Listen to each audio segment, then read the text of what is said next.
Governor Tim Walz floating the idea of abolishing the electoral college system of choosing a president. But it is not an official campaign position of Kamala Harris as she runs for president. Tom Hauser is here to explain why this can be a very controversial position in states, especially with smaller populations, Tom. Yeah, Paul, Governor Walz made the remarks in Sacramento and Seattle yesterday. Under a popular vote system, California would get a lot of attention from presidential candidates, while smaller states like Minnesota or Wisconsin would likely get very little attention. Well, hello, Reno. On a campaign swing through western states, Governor Tim Walz appeared at rallies and fundraisers. At two fundraisers, one in California and one in Seattle, the governor suggested the Electoral College should be abolished. No cameras were allowed, but a poll reporter from the New York Times quotes Walz as saying, "I think all of us know the Electoral College needs to go. We need a national popular vote." He went on to say, "But that's not the world we live in. So we need to win Beaver County, Pennsylvania. We need to be able to go into York, Pennsylvania and win.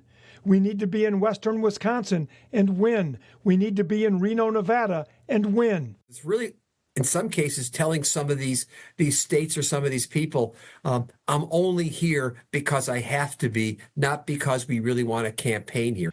David Schultz of Hamline University says under a national popular vote, candidates might spend all their time in the nation's 10 biggest states and ignore the other 40. The question becomes, what kind of representation would North and South Dakota get or Wyoming get?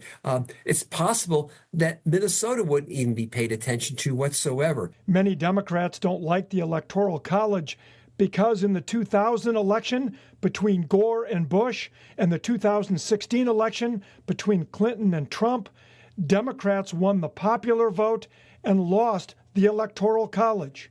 According to an average of recent polls by RealClearPolitics.com, Harris leads nationally by 2 points, while Trump leads the key 7 battleground states by less than a half a point. Now, Governor Walz did sign a bill last year that would allow Minnesota to join a national popular vote compact with other states. But the Harris campaign distanced itself from his remarks, saying it is not an official campaign position.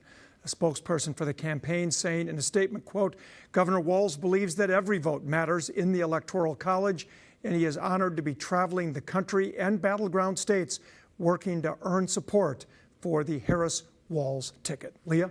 All right, Tom Hauser reporting. And folks, you can find a map of the Electoral College and a little explainer there. All of our coverage, too, our election coverage, it's online in the KSTP app.